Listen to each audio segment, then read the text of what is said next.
Bum bum bum ba-dum bum bum bum Oh, bum man, bum. Man, Man, man, man, man, man. bum bum bum bum. Go on, let's join in. Man, money, man, bum. Bash Bros. Yeah. Happy Halloween. You want views? This is how, all right, okay? I'm not satisfied until every vein is forced up against my skin. Look how vascular I am, Brian. If there's one thing women love, it's a vascular man. So before we start recording, let's everyone get on the same page. Everyone tops off. Everyone tops off. Now, as the Halloween special, he did say that he was going to be wearing red, so that's why I wore this. That's They come in one colour. Fatality. Oh, she shot fire. But I stuck to it. I am going to wear red. That's the only top you own. There you go. And that's because I Just said. come to say hello, Caitlyn. I've got my pajamas on. Oh, yeah, but screw the rest of us then. You're all right. Yeah, sorry. I did wait. Hello, my love. You all right? Yeah, I'm all right, thank you. When he said you were on it, I was like, oh my god. Anyway, sorry, Dan's really mad. Bye. Bye. Hand space. What the fuck? Nothing is sacred anymore. Nothing. God, I like your background. It looks like you're in a glitch in the Matrix. Yeah, that's what I was going for. Yeah, usually people have blue light blockers. You're going against the grain. I'm just getting all the blue light. All the blue light. So you're just adjusting yourself, pneumostasis through blue light, so that when you are attacked by Instagram into a non-sleeping agenda, yeah, you'll be ready, like a suntan. Well, not that I know about that. But... Dan and a suntan, that'd be hilarious. Imagine that. That'd get the views up. What's going on? Everyone's eating apart from me. Quick. I'm not eating. Oh. Johnny,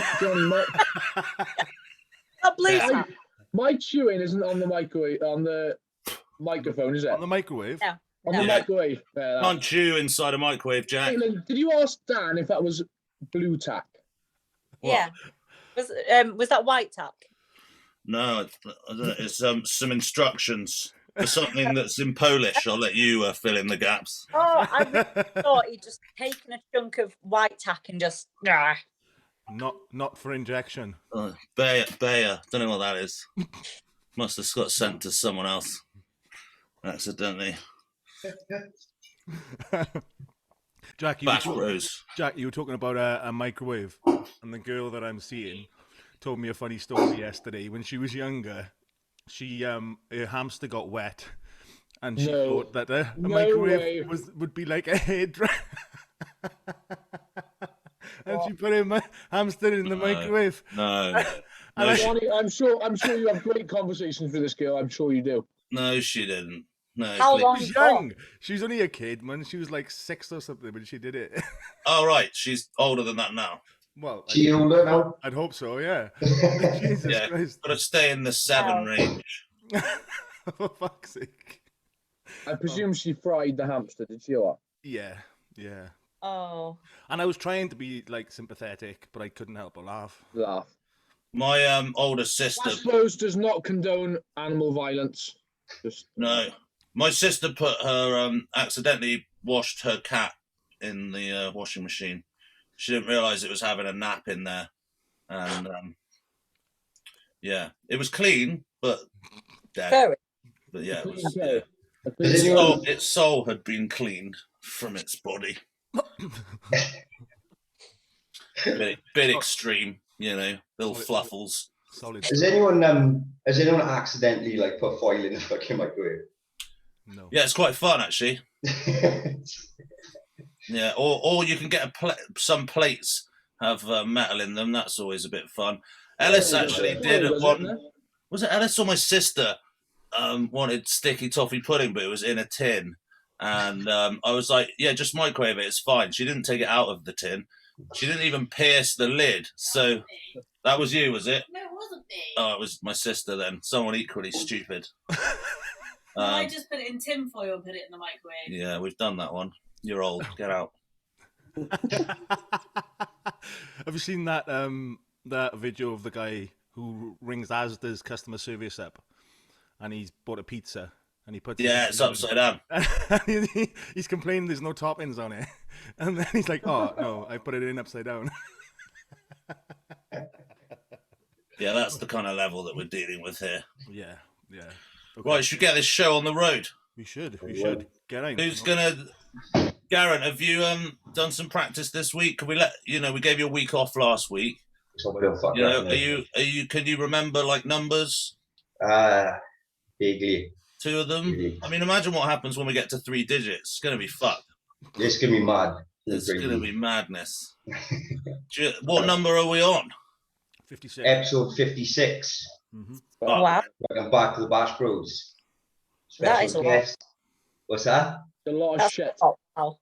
That is a lot of time that we'll never get back. It's kind of like when you go and pull days of your life that you've been sat in your bedrooms or is just chatting shite. It's the golden years. I mean, it does detract from my wanking time. The hardest part is my editing time, though. If you think about it, you really spend like an hour or 2 on here. I have to spend like but Johnny, at least we don't have the diva. At least we don't have the diva on you anymore, instructing you on parts. Yeah, that's true. No. The only difference between the diva and Dan is that I know to delete Dan's stuff. He had to submit requests for stuff to be removed. Like Dan's stuff can't be left on here otherwise. However, he is now part of the team with Caitlyn, so we need to be careful not to slate him. He's now part of Team Evolution. Is he really? No. Yeah, he is. Oh yeah. Is he? Oh yeah. What is he? Is it like evolution, like kind of Darwin, where the stupid people rip their pecs off, but they don't die? I didn't realise that Tom was coaching him either. Yeah. He shared something yesterday. Does Tom know? Ryan hasn't like acknowledged it on the post because he's too big time to, but Tom shared it, so he is. Yeah. That'd be interesting. That's a shame, because I kind of liked it when he was doing 4,000 IU insulin every day. That was always fun to watch. Just him just going... That cracks me up. And he'd be like, yeah, probably should put some carbs in. Well, was that the intro? Was that it? No, I think you lost me. Jack, you spin it off, bud. You're on there for a while. Whoa. Welcome back to Bash Bros Podcast, episode number 56. We have the pleasure of being joined by a young phenomenon, which is Caitlyn Hill. Thank you very much. Thank you for inviting me on. Appreciate it. Pleasure having you. We're going to run, Johnny, do you want to talk about it now? We're going to run a slightly different, we've got a new sort of schedule for the podcast this week. So we're going to operate with a standard, have a guest on, and then after we're going to run with different segments. And I think, are we filtering them throughout the week then, Johnny, or is it going to be... Yeah, so basically we're only really recording once a week, so we're, instead of doing 2 hours and talking shit because the trends suggest nobody is watching to the end, we're going to keep these podcasts to just a quick fire 60 minutes, and then we'll be releasing other featured parts. But don't worry, guys, there will still be 2 hours of chatting shit. Yeah, just spread over. They'll just be, in little micro doses. But these episodes will be focused mostly on the guests. My bloody Wi-Fi keeps dropping. Oh, that's good. There we go. But yeah, so that's kind of that's the setup. I'll do the usual thing. Obviously, for anyone who's not, head over and it'll allow us to focus more on the guest and not the waffle. Yes. So. God, I forgot that you do this with the Instagrams. Basically, I'll talk less through this bit. Yeah, Dan, shut up.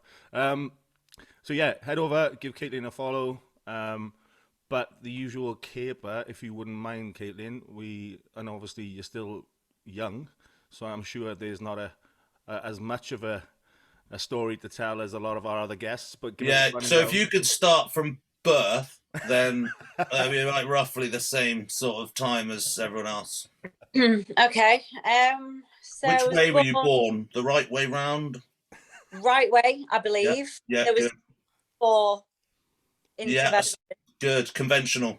Yeah, conventional. I don't know. I don't want to make you feel old, but so I was born in 2002. Fuck this, I'm going.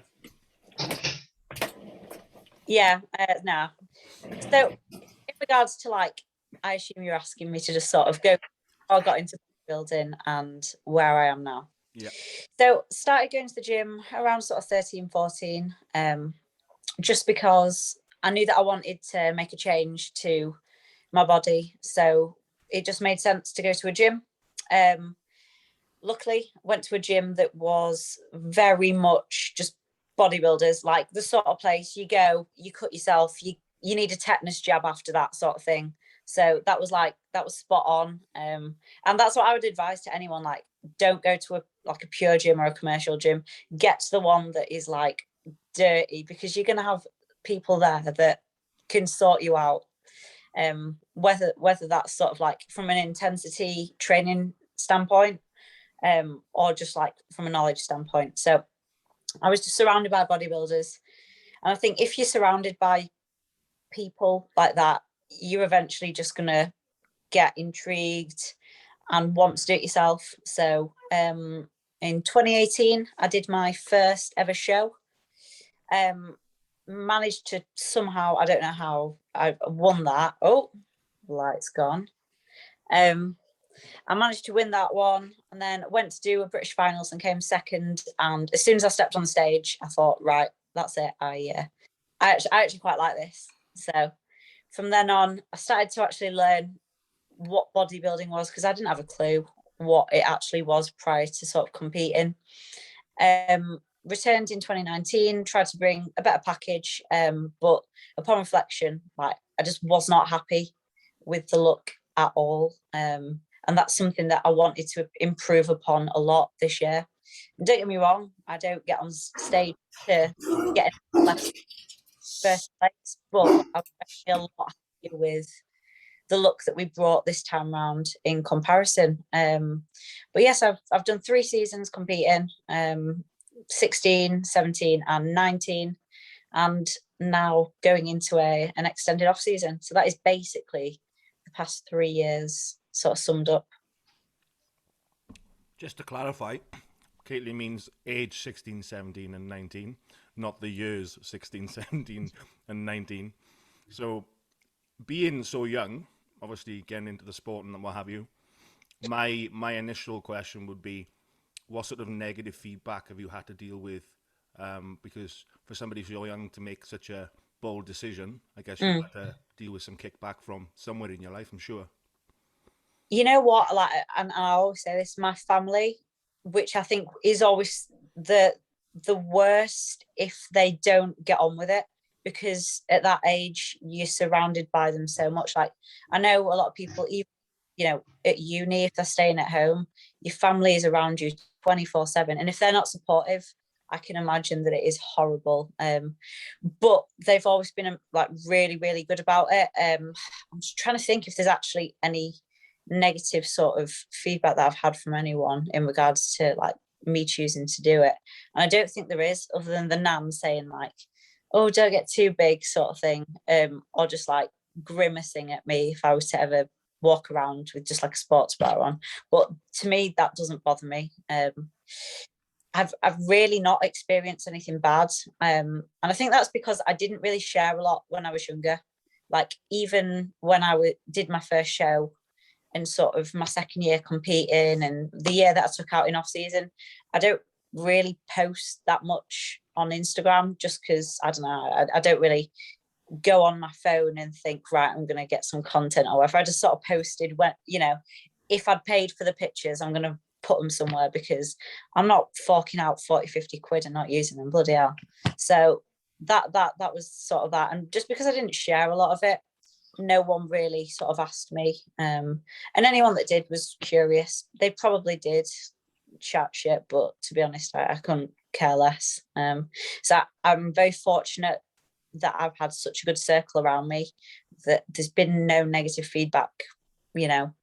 And I think even if I was older as well, I wouldn't have had anything, just because I've got a lot of good people around me. Like, if I have anyone that isn't going to be like supportive to my goals, I'll just get rid of them. It's pretty simple, really. Like, if someone toxic's in your life, I don't know why you've still got them there. So, talking about your goals then, so Yeah. what are your short-term, long-term?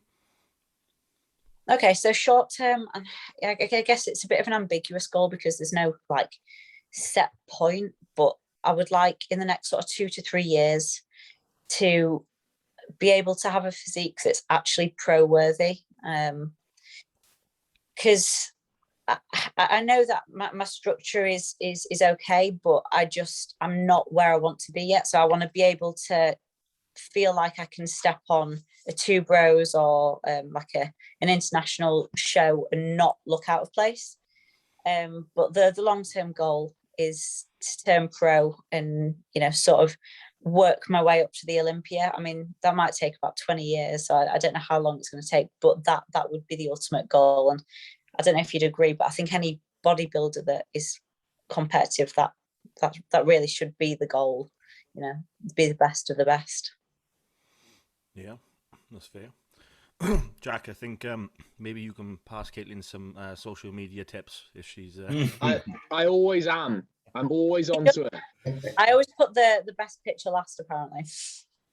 So yeah, I am always onto her about it. But she'll upload a video of her training, and then 2 slides later it'll be a progress picture, which should be the main one. But I am trying to help her, Johnny. Don't worry. I've been since day one. I've been telling her to post more, but that's just not what she's about, really. And ultimately, I actually try and keep training footage consistent, just because I think in the industry at the minute, I mean, I could probably name on one hand the amount of girls that train hard, properly, and actually post. Like Rachel O'Keefe, like she should, like, she could post a lot more, but she doesn't. But just from what I've seen, I've been trying to get her, like, literally, I was like, send me the fucking videos.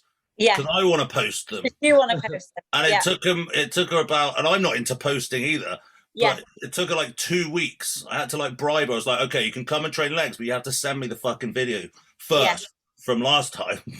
It's weird, isn't it, that we love, like, people like me and Rachel, we love to train and push ourselves in the gym, but we're just not, I don't know, we're just not bothered by. Well, it's because you forget, like, the way that I see it is that the gym is my fucking time. Why would I let someone in? It's like a window. Why would I let someone into this thing? And I do mean to, because I've been told, I don't know why, that people would like to see something. And I'm like, so I do like go, okay, I'm going to film some. And then as soon as I actually step on the gym floor, I've left my phone in my bag, and am I fucked going to go and get it? Of course I'm not, because I'm already up. Well, Jack would. Yeah, Jack would. Jack gets annoyed if the let's all take fucking shots at Jack today. Whoa! Whoa! Follower.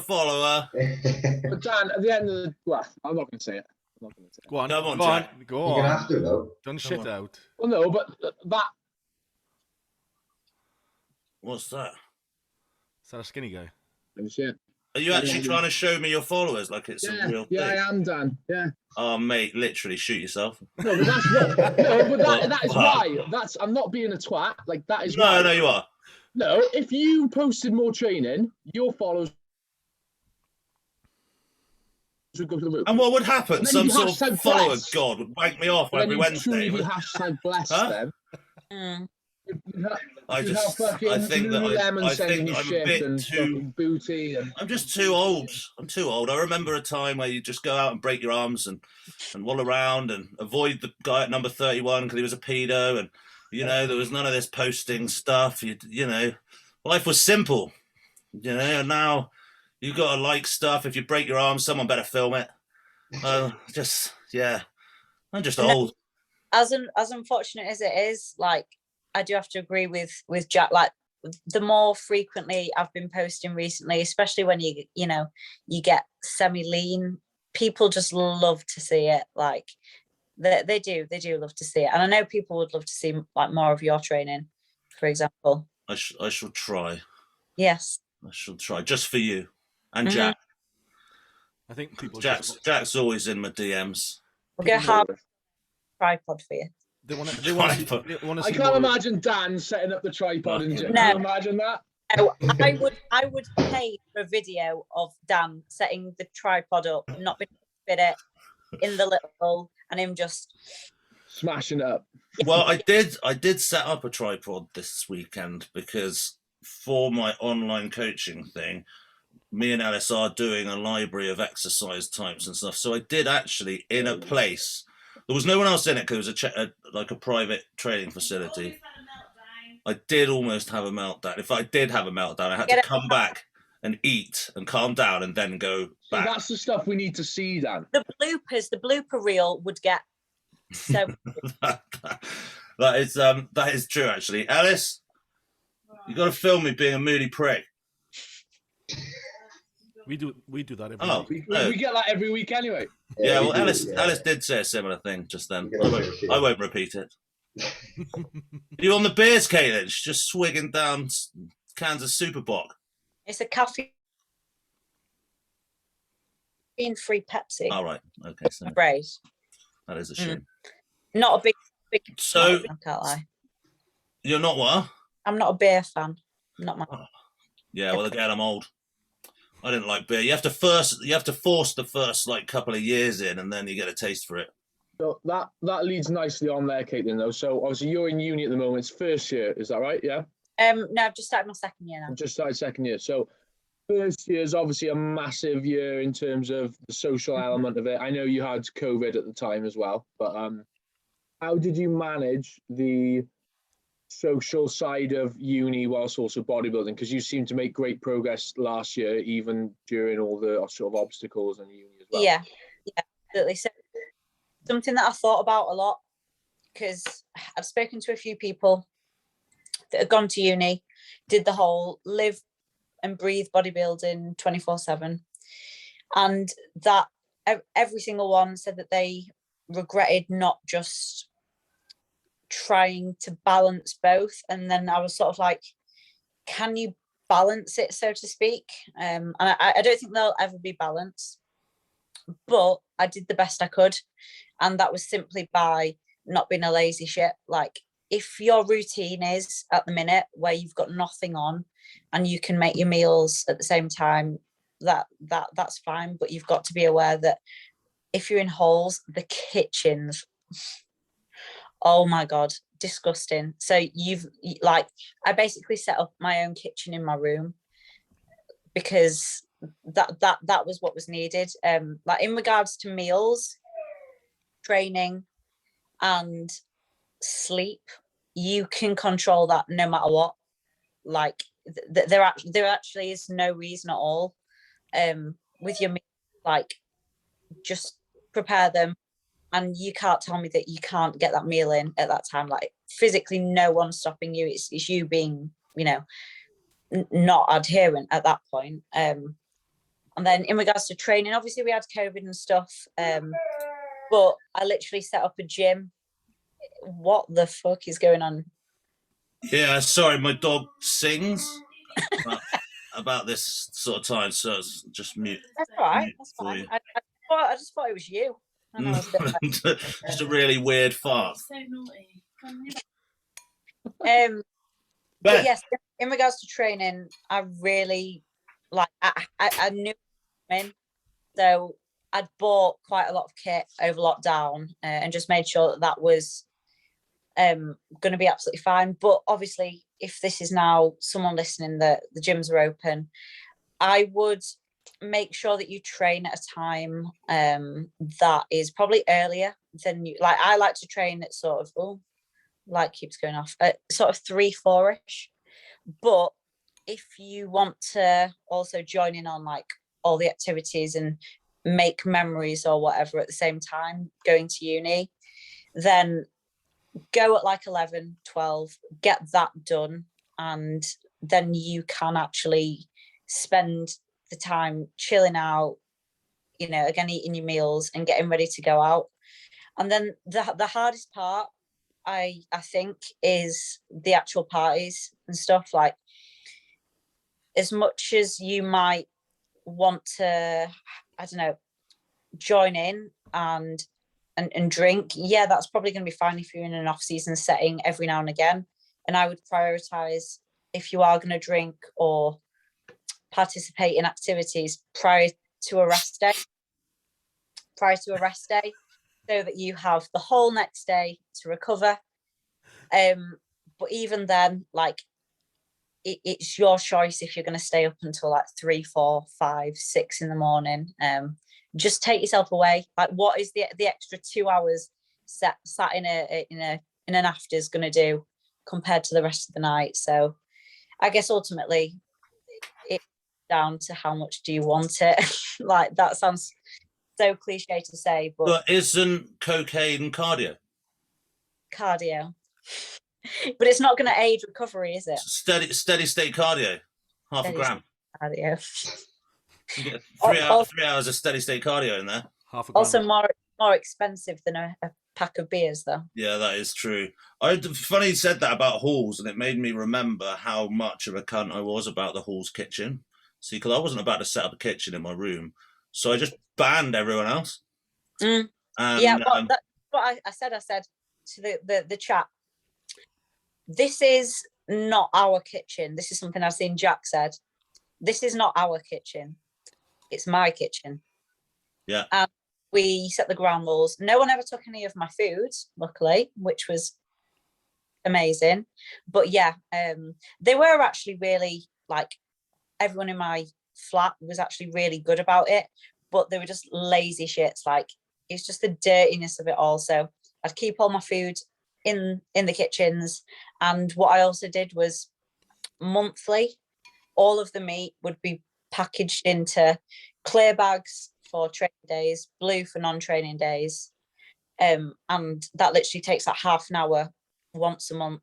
Again, there's literally no excuse not to have your nutrition on point. That is the easy part there.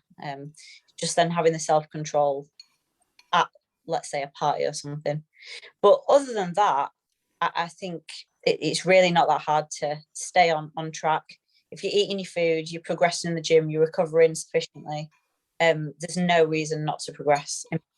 But you could also, like, you could have your whole pro thing like wrapped up, and then in your later years you could enjoy a Chardonnay with chums.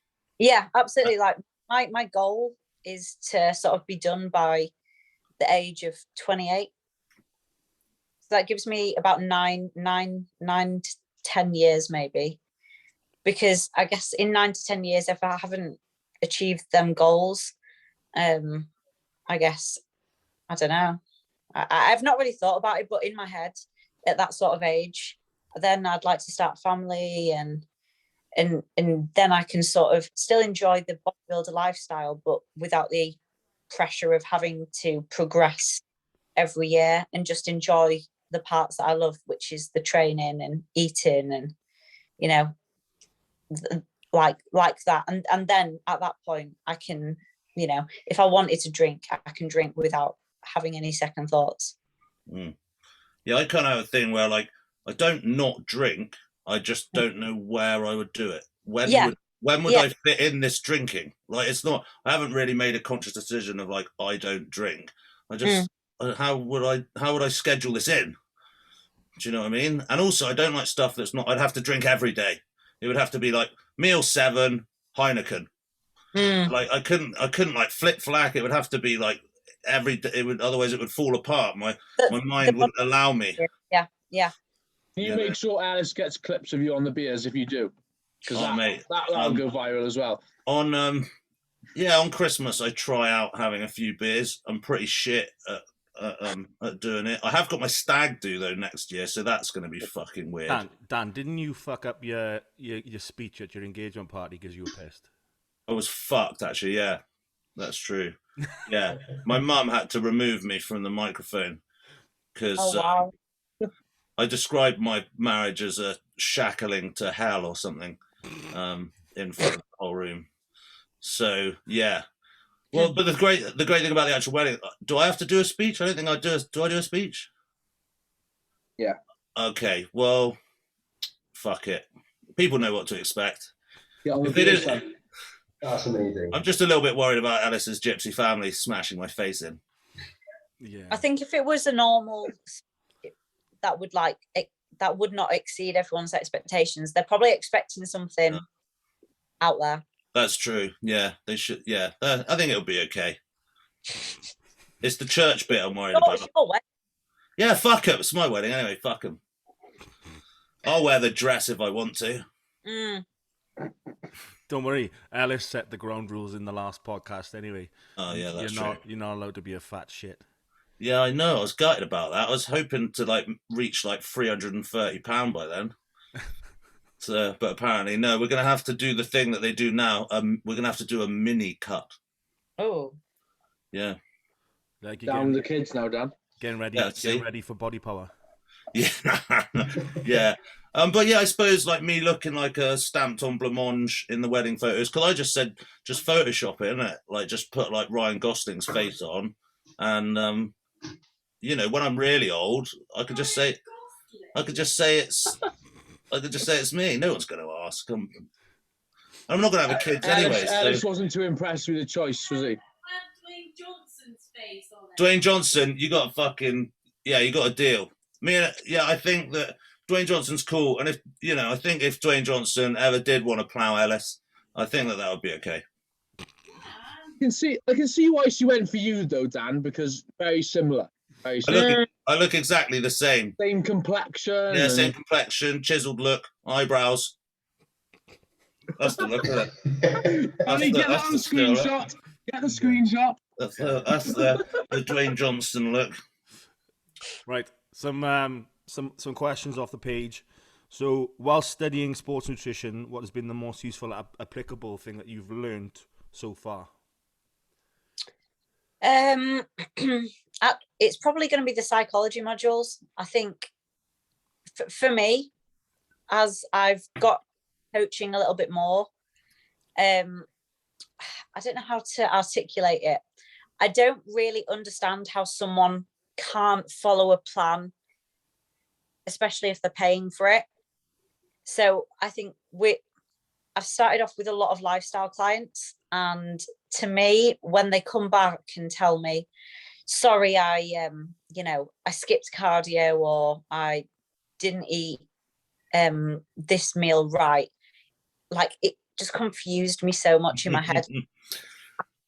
How you're literally paying me, yet you can't follow a basic plan.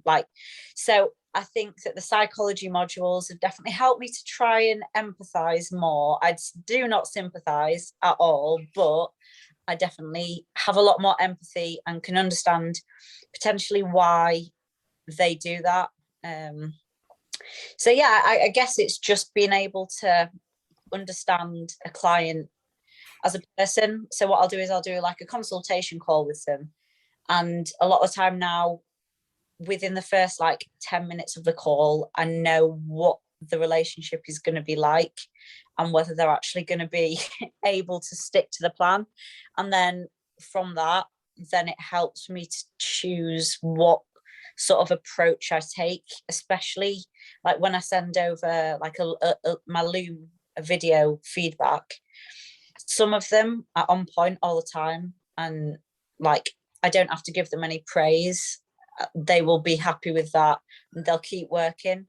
However, some of them do need like spoon feeding and giving little like praises every now and again, just so that they can keep going. And to be honest, I didn't think that psychology would be something that would be so like transferable, but like upon reflection, it's definitely the biggest factor that's helped me understand clients a lot more, to be honest with you. It's probably the most like the thing that I spend the most time on is that. Like I can look at your pictures and stuff like that and go, cool, here's what you need to do. Like that's like easy. And it's interesting you say, because it's hard when you're a competitor and stuff and you love it and whatever, your why is so strong. It's really, really hard to understand like another way of interpreting that. And then the transferable skill that I took from was teaching and thinking about the thing. If I'm a teacher, I am a teacher, if I'm in a classroom, even if they're older learners, I have to kind of think about like I'm the adult in the room. And somehow. somehow. Yeah, I know it's fucking weird, isn't it? But yeah, the praise thing, I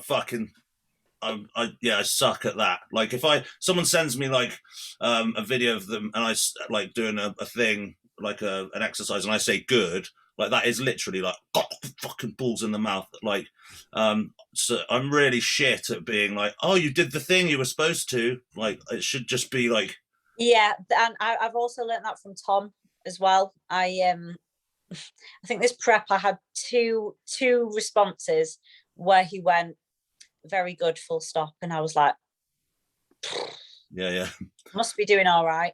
And Ant's like that, but he sends me a picture of a bro fist. He sends me a pitch and it just says bro fist, place your fist here, and that's when I know like, oh, it's in, I'm ready.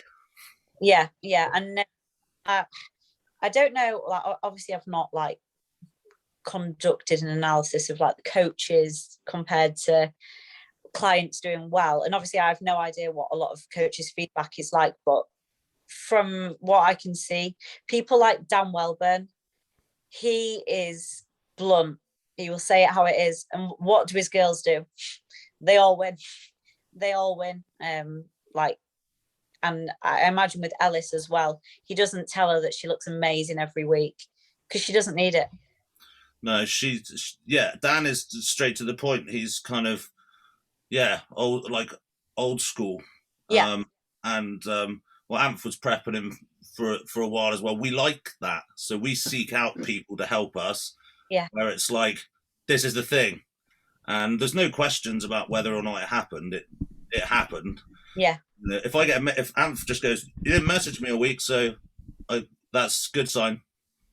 Yeah. If you get like no message, you're like, sweet, this is going well.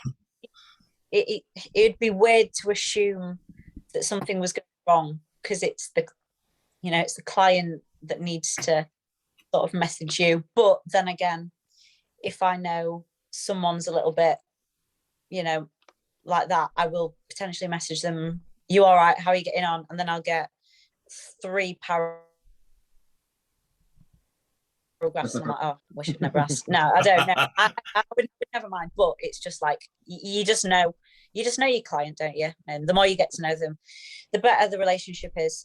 So yeah, in answer to the original question, I think psychology module has definitely been the best. Other than that, a lot of the stuff you've just picked up on in bodybuilding anyway. Like we have biochemistry and nutrition modules, which is literally looking at like macronutrients, and it's just like it's not boring, but it's a lot of the same stuff. So you can apply it to bodybuilding very well. I assume they're asking because they may be looking at doing the course, but yeah, the course is really good.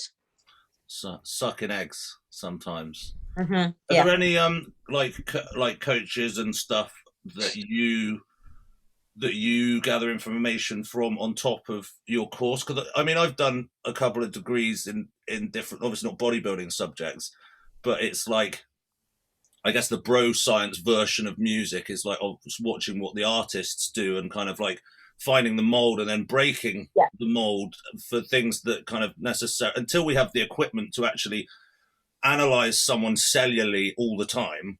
A lot of it's kind of still theory based because we can't analyze everyone. So I've learned, to be honest, in the past 6 months about bodybuilding more than I've learned in the past 3 years. And I would say that on top of Tom, it's a combination of Physique Collective and J3 University. And I know that you and Alice are both on that. And I think with Physique Collective and a lot of stuff that Joe puts out, a lot of it is literature based. And it goes off like analysis and a lot of stuff to do with like rodents especially. So that's cool. They've tested it on animals. They've got a lot of that stuff. But how hench are the animals? God knows. And that's the issue. But then I'll look at the case studies that John and Renee put out where they are literally doing it. And it's like, right, okay, that makes sense. So I think that them 2 things have been massive help in regards to just being able to actually physically see what can be done in these, I don't know, like some of the best methods that I've seen from a longevity and health and just actually making really good progress over time. Like, you know, sort of looking at it in that way. Well, it gives you kind of a starting point, doesn't it? Like at least something like a what's the thing? I'm trying to think of a good way of saying it. Just like a place to pitch your kind of guesses. Like, does that I've not said that well at all. No, I know what you're getting at, and the thing is with the J3 University as well. Well, to be honest, with all of them, there's forums, and I think I've maybe asked like one question, but a lot of the time I'll have questions that I didn't even think that I wanted answering, and I'll just see people asking them, and it's like, right, okay. It removes quite a lot of guesswork as well, Dan. I think that's kind of what you were getting at. Yeah, that's what I mean. Is like if you have no idea, then you can guess. You can minimize your like margin of error is smaller, and then like you don't need to go in it blind if you're doing like trial and error. You can sort of get like a baseline to start off with. That is very well put. It's late on a Sunday.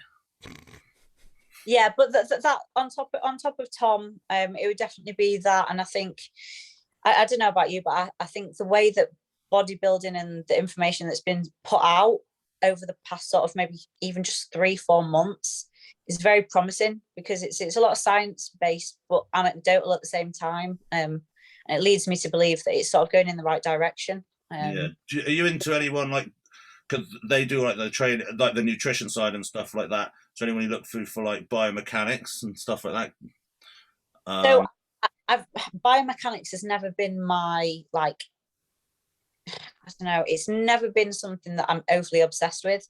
Like nutrition, recovery, sleep, all that sort of stuff. Like I'll always read loads into it, but biomechanics has never been a massive thing that I've always like really wanted to learn about. But that's because I loved biology at A levels. Physics, not something that I enjoy, and that's why I sort of got AJ to look after my training this time around going into off season, because it's something that it's just another thing that I don't want to have to think about.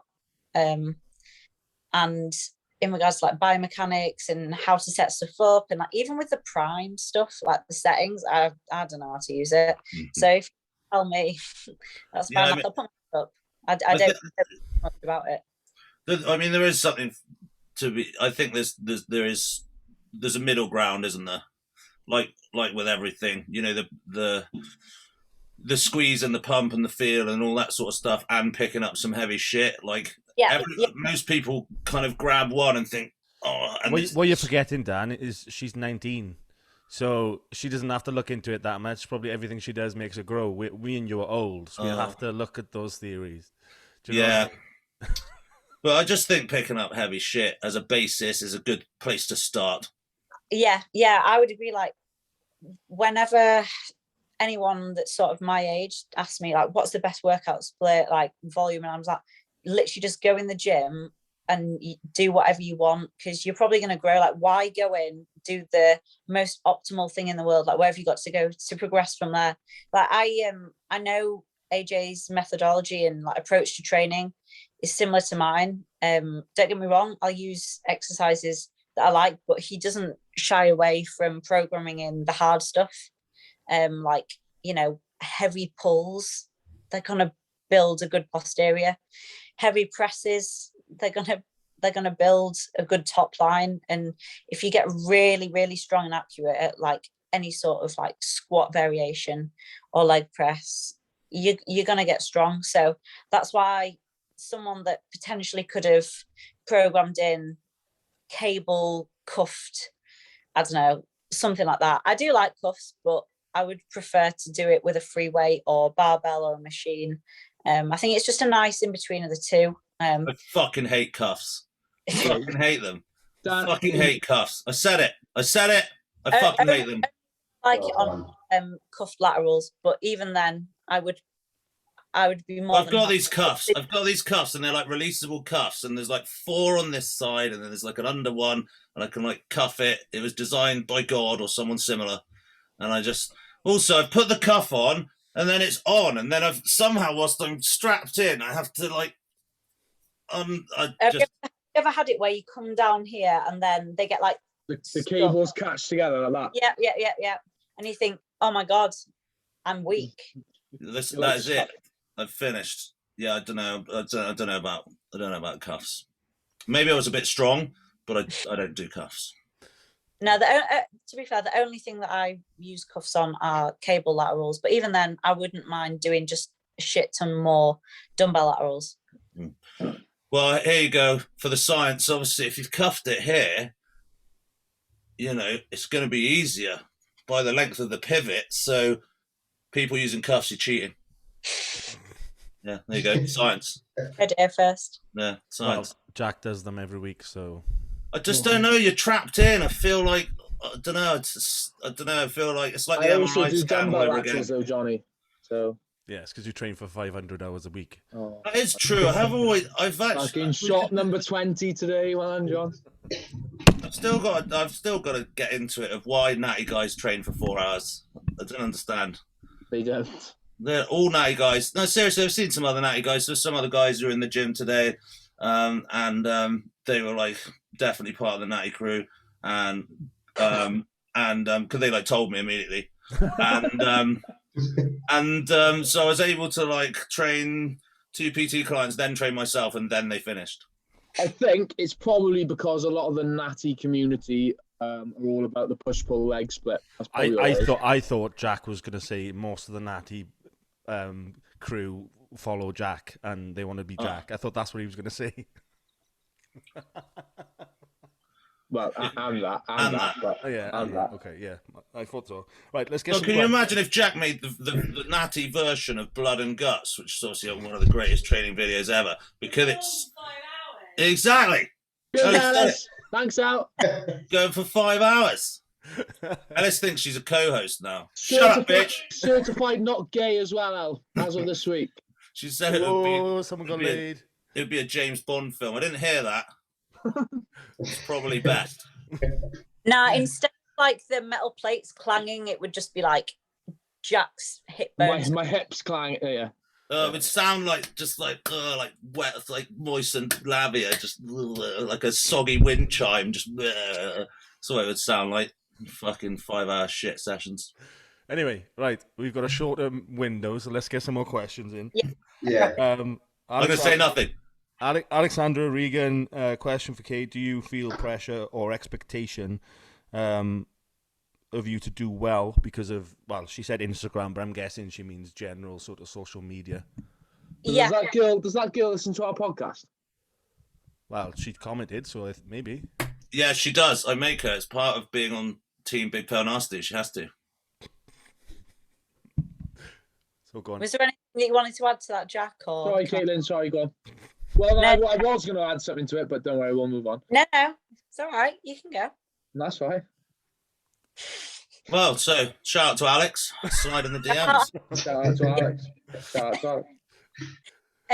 Yeah, so in answer to that, definitely. And as like something that I observed this prep, the prep was really smooth. Like, don't get me wrong, we had to push cardio, pull calories, but I am a 5-foot girl. I got down to the graftism show and I wasn't stage lean at that point. Looking back on reflection, so I did 4 shows this year. First one, nice shape, whatever, but I wasn't happy with the condition. And then as soon as I'd done that show, the body just all of a sudden went. And I think it was because leading up to that, I put so much pressure on myself that I had to do well. Otherwise, I was a failure. And then as soon as I'd got off that stage, literally within a couple of days, like I'd probably dropped about 3 pounds. And then at that point, that was like making the daily changes. And then finally, obviously, by the end of the season, came in good condition for the class that I was doing. So, yeah, in answer to your question, the Instagram thing definitely plays such a massive role. And I guess I'm going to try and work on some strategies to deal with that. I don't know, Jack, if you've got any strategies, because obviously, Just more. Well, Jack doesn't compete, so it's okay. Oh yeah, I forgot about that. I'm retired, and so He's a retard. No, for example, next year, what are you going to do? Do you feel that pressure, or does that not affect you in any way? Oh, obviously there's a massive pressure. It doesn't help the fact that I'm a big mouth, so I kind of have to back it up. But at the end of the day, I'm probably more critical on myself than anyone else. You're probably similar, Caitlyn. So, ultimately, the pressure of everyone else isn't half the pressure of what I put on myself. So, yeah.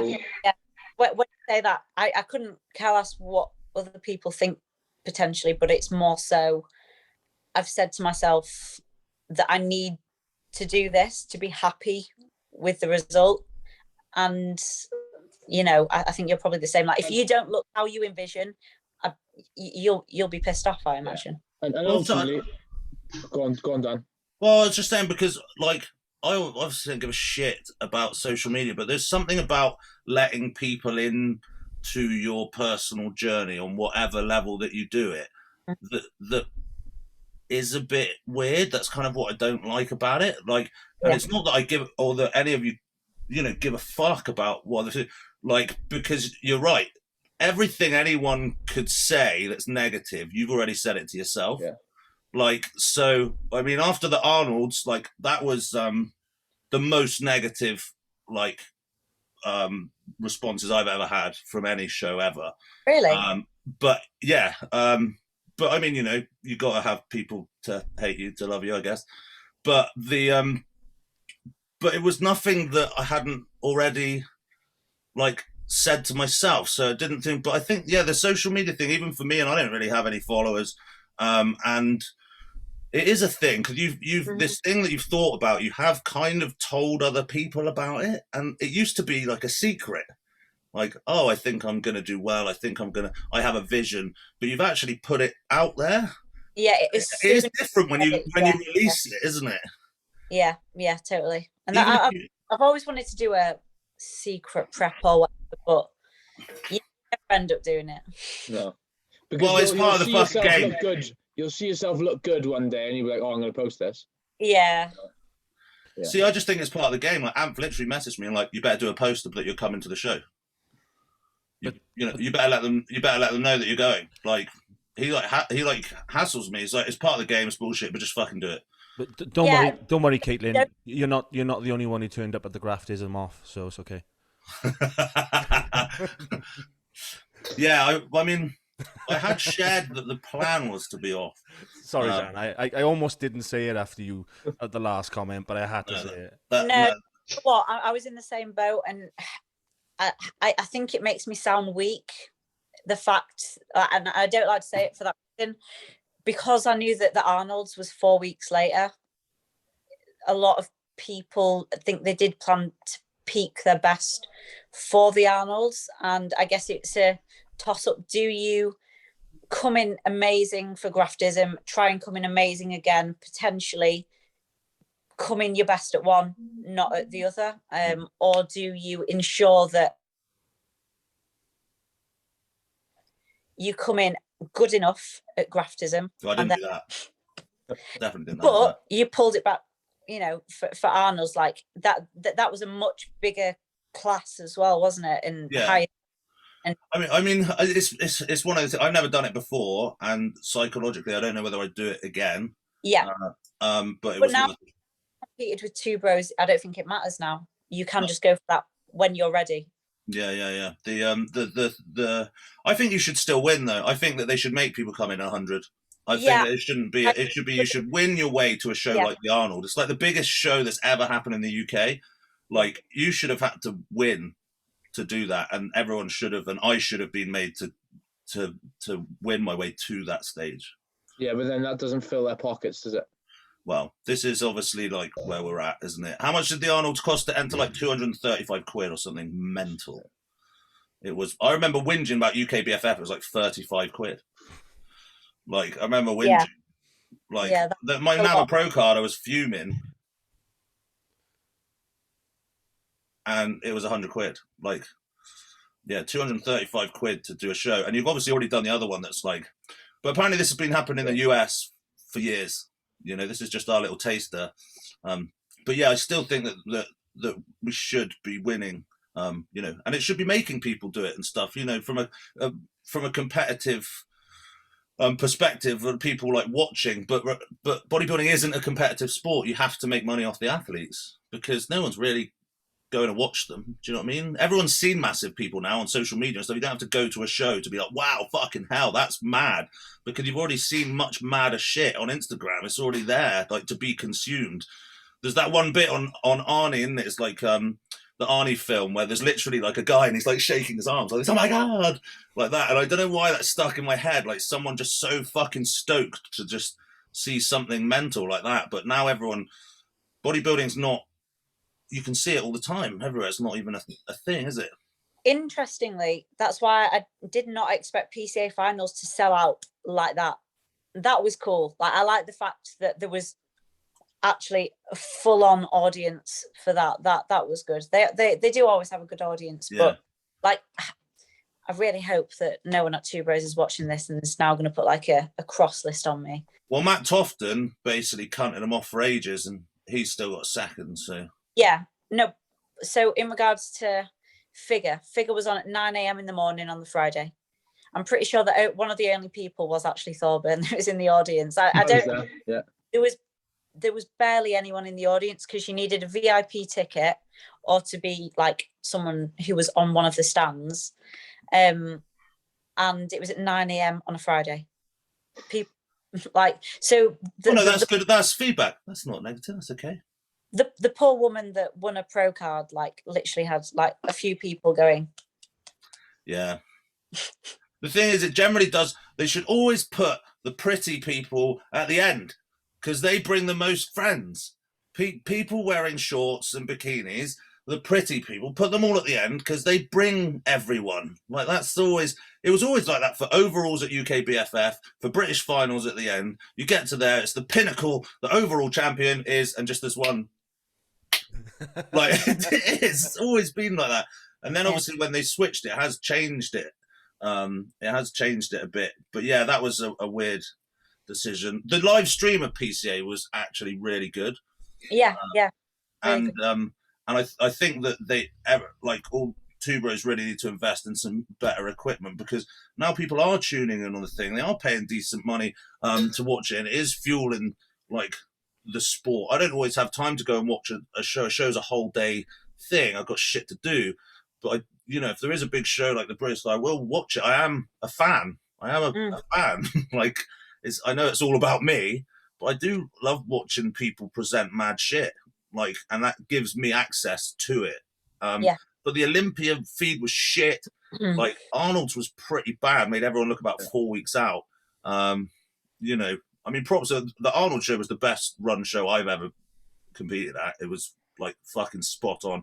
I don't know who that mad French girl is backstage. Oh my god. She everyone. Alice, I love her. Like, yeah, she was fucking on it. So she holds some. Let's hope they keep her, whoever she is. She deserves a fucking medal. But yeah, the cost is a lot. Yes. Do you know what I mean? Right. I can't even remember why we start with that. Five top tips, I guess. No. One more question, and then we'll do 5 top tips. Right. What advice would you give to someone coming out of the first proper diet or cutting phase?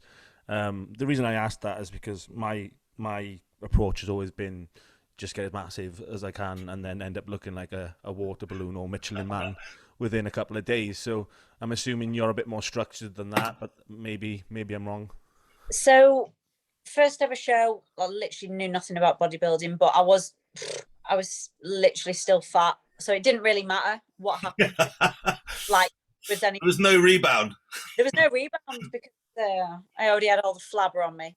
Anyway, second time round, I controlled it relatively well, but I think, and it wasn't with the coach that I'm with now, we knew that we needed to gain size. So it was like, right, okay, let's ramp up food each week. And I think it's just not needed.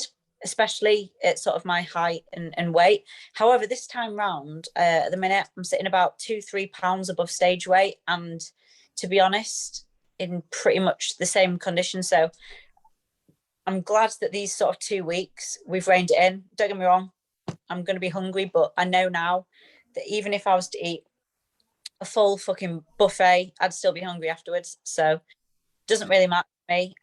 I think it depends as well how, I was going to say how easy you get in condition, but how conditioned you were as well depends on like the bump. But as a general rule of thumb, within the first couple, like week and a half, 5% body weight increase.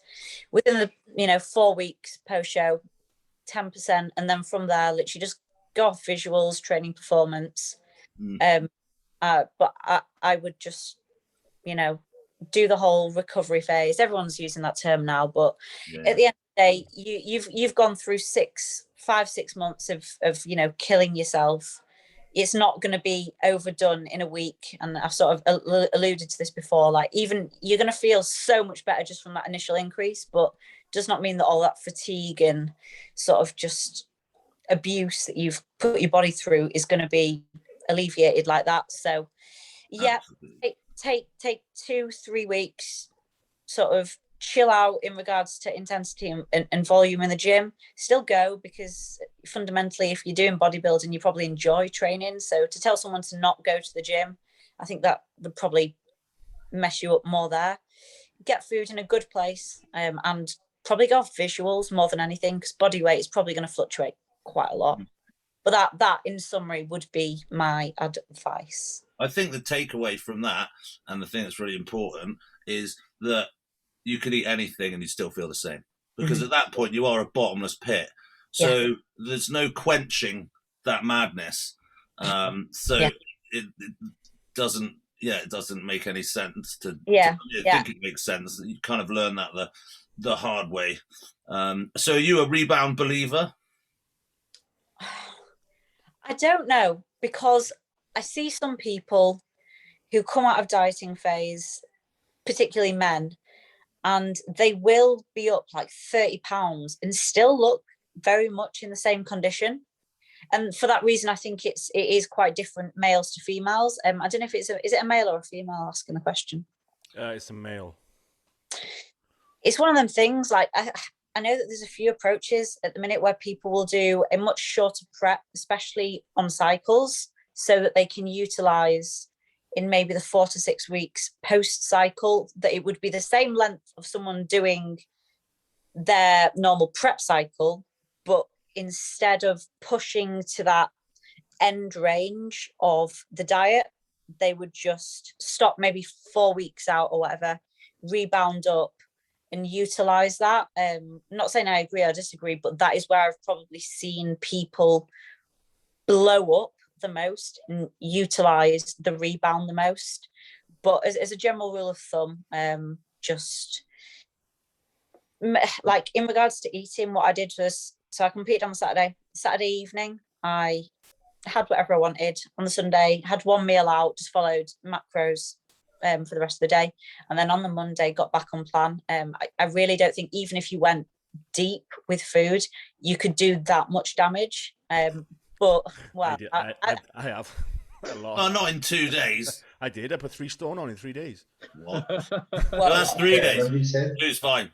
But yeah, so giving yourself about 1.5 days, as long as you're not being stupid. And the thing is, if you're being stupid, you can feel it. Your body will be telling you to just fuck off. So yeah, that's what I would say. I don't know if anyone's got any other thoughts on that. We used to call it pullback. I mean, I still do call it pullback. But yeah, this whole, like, what did you call it? Recovery period. Yeah, we just used to call it pullback. Yeah, you like you said, you put the food back in and you're like, fuck, I feel amazing. I could go and do, but systemically you're in the bin. That's how I tore my pec. I tore my pec because I went back to the gym full of food, full of energy, eating like an absolute pig, not thinking that my tendons were still not only fatigued but dehydrated still. Hadn't really had long. It was after the NAB of Britain as a junior. A week later, and it was the ego thing as well. So I was like warming up with 3 plates aside on a flat bench at the age of 20, and yeah, so that. You all have that then. You've given me your fucking light aids. Yeah, my light went off as well. Fucking hell, everyone. That was weird. The grid went down. Spooky shit. The fuck, Halloween. But yeah, anyway, so I tore my pec doing that. So my phase is not recovery or pullback. Mine is just don't tear shit. Detach. That's good. It's good. They're all linked somewhere. Except my pec. Yes, that is no longer linked to anything.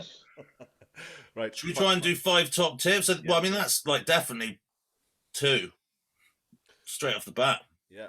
So I don't know if you've ever watched our podcast to the end. Coach. Well, sorry, say that again. Don't drop your coach. Like, even if you don't want to continue with them, I think for at least 2 to 3 weeks post show, don't drop them, because I know a few people that have dropped their coach and shit, gained like 10 kilos in a week as female. Yeah. I mean, let's be honest, whether you're male or female, if you've put on 10 kilos, like, it's not muscle. No. It's not. Like, you can tell yourself like it is, and I played the game, but when you diet down the next year and somehow you aren't 20 kilos of pure muscle up, we can pretty much determine in the time frame that you didn't put on 10 kilos. My training partner does that each time he goes back on cycle. He's like 10 days in, he's got a bit of water retention, and his t-shirt feels a bit smaller on him. And all of a sudden, he's like, yes, I'm growing. Yeah. No, you're not, mate. I'd be interested, and I don't know if there's any studies out there, to see what the actual highest rate of muscle gain actually is, like, ever, that is feasibly possible.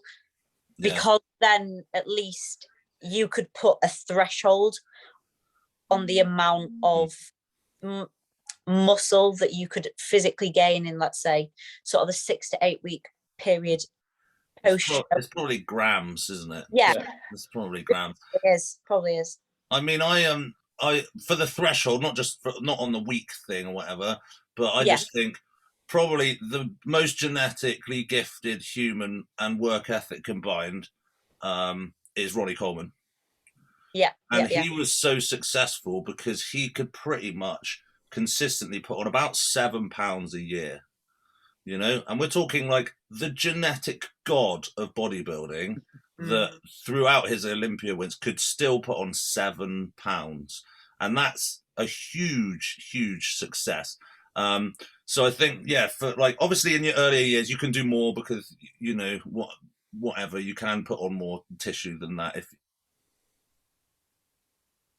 if you're new or you've had a huge break from training and then you go back into it, you could put on more. But I always think of like, Ronnie Coleman, 7 pound a year. Yeah, absolutely. And being the god. Totally. So don't drop your coach. Don't eat like a cunt. Anything else? So don't train like a dickhead. Don't train like a dickhead. The five top tips don't strictly need to be associated with that question. It's the general 5 top tips from Caitlyn. Oh. Yeah. She's never watched the podcast. I know. She's never watched it this far, obviously. I watch it, but not this far. Yeah, that's fair enough. We've seen the stats. Yeah, no to the rest of the viewers, so it's fine. So, 2 other top tips. One thing, your body will, funnily enough, tell you when to pull back. So the worst thing I did in the off season just gone was I thought I was hardcore when my appetite went, when pumps in the gym, when I was getting quite lethargic after meals, I was like, doesn't matter, I've been told to eat this, I'm not going to be a pussy. But it's your body literally telling you, look, you either need to hold or adding, a bit of cardio or pull back for a little bit. That's something that I definitely didn't do enough. Like even just, once a week monitoring blood glucose. I bet if I'd done that, it'd probably been sitting at around like 6 in the morning, probably would have. And if I'd have done that, I'd have been like, right, okay, so all this food that I'm shoveling in isn't actually being use like Just properly. floating around my body for hours and hours.